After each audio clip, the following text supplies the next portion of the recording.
Buenos días, buenos tardes, mga amigos, mga amigas, sa aking mga kumpanyeros at kumpanyeras, pati na din sa aking mga kayubi sa Usapang Batas sa DZXL News. Magandang araw po sa inyong lahat. Ako po ang inyong lingkod, Atty. Rene Bueno. Ngayon ay tatalakay natin ang isang mahalagang usapin na sumasalamin sa kapangyarihan at struktura ng ating pamahalaan. Ang pagtanggal kay General Nicolas Torre bilang chief ng PNP.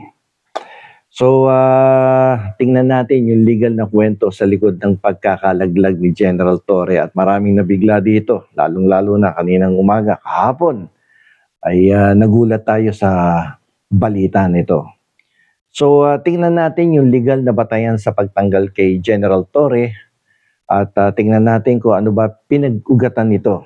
Meron bang naging hidwaan no, sa pagitan ng PNP at ng NAPOLCOM? Itong NAPOLCOM, ito yung ahensyang nag-oversight sa polisiya. No? Narito ang mga pangyayari at i-recall natin kung ano ba talaga ang naging kuwento rito. Noong Agosto, ng buwang kasalukuyan, no? Yung taon na to, nag-implement si General Torre ng malawakang reshuffle ng matataas na opisyal sa PNP. Kasama na ang paglipat kay Police Lieutenant General Jose Melencio Nartates Jr., ang kanyang pangalawa sa pwesto. Next in rank to. So, mukhang hindi nagustuhan ng NAPOLCOM ang aksyon na ito ni General Torre. So, yung NAPOLCOM naglabas ng resolusyon noong August 14, 2025 na nagpapawalang bisa sa utos ni General Torre. Partikular nilang inutos na ibalik si Nartates sa dati niyang posisyon. Kaya nga lamang, itong ating general, sa halip na agad sumunod, hindi sinunod ni General Torre ang utos ng NAPOLCOM. Bagamat kalaunan ay sinabi niyang ayos na ang mainit na issue tungkol sa reshuffle, ang kanyang paunang pagtanggi na sumunod ay nakita bilang isang hamon sa otoridad ng NAPOLCOM at maging kalihim ng DILG na siyang pinuno ng komisyon. Alam niyo yung NAPOLCOM, ang chairman dyan, si Remulla at ang secretary ng DILG ay si Remulla. Yan yung immediate superior, bossing ni ni Torre. So, itong problema, umabot yung issue sa presidente na pagdesisyonan na lang tanggalin si Torre sa pwesto.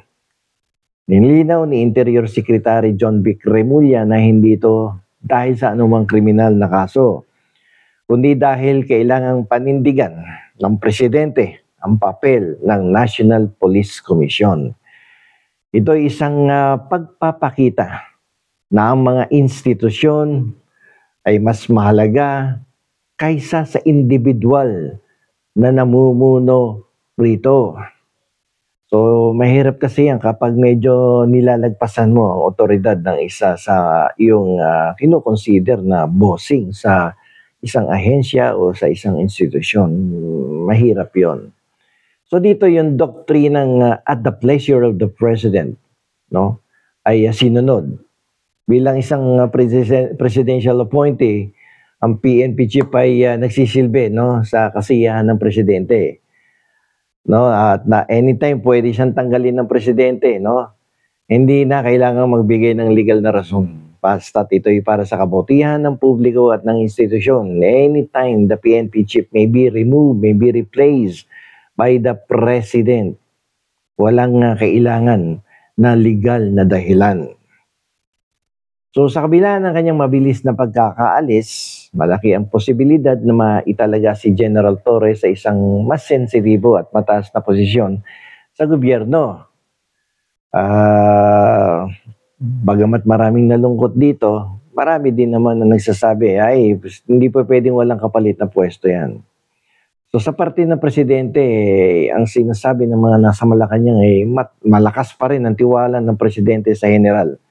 Ayon kay DILG Secretary Remulla, naniniwala pa rin ang presidente sa kakayahan at karanasan ni General Torre.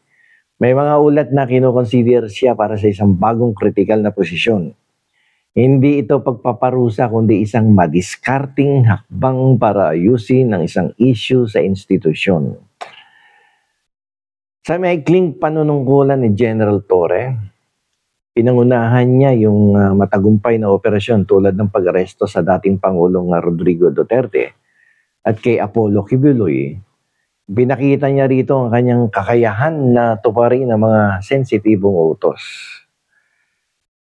So, yung pagtanggal kay Torre ay lumikha ng isang logistical na problema sa PNP.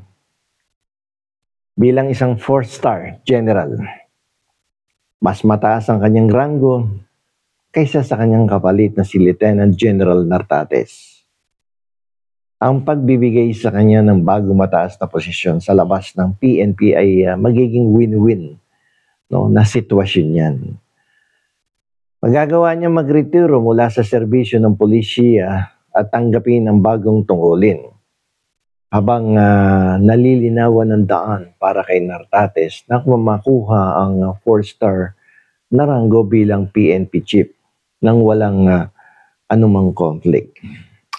Marami ang nalungkot dito dahil hinangaan nila ang General Torre dahil sa ipinakita nitong tapang at mahigpit na pagsunod sa mga umiiral na batas sa ating bansa. At sana naman ay totoo ang ating nabalitaan na siya ay mabibigyan ng panibagong posisyon na mas sensitibo ang nature of the functions.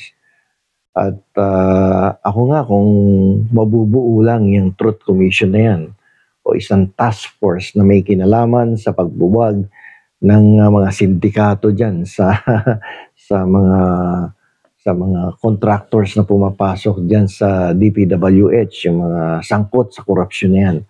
Abay, kung si General Torre ang mamumuno sa isang gantong klaseng ahensya o grupo, komisyon o ad hoc committee, ay maganda.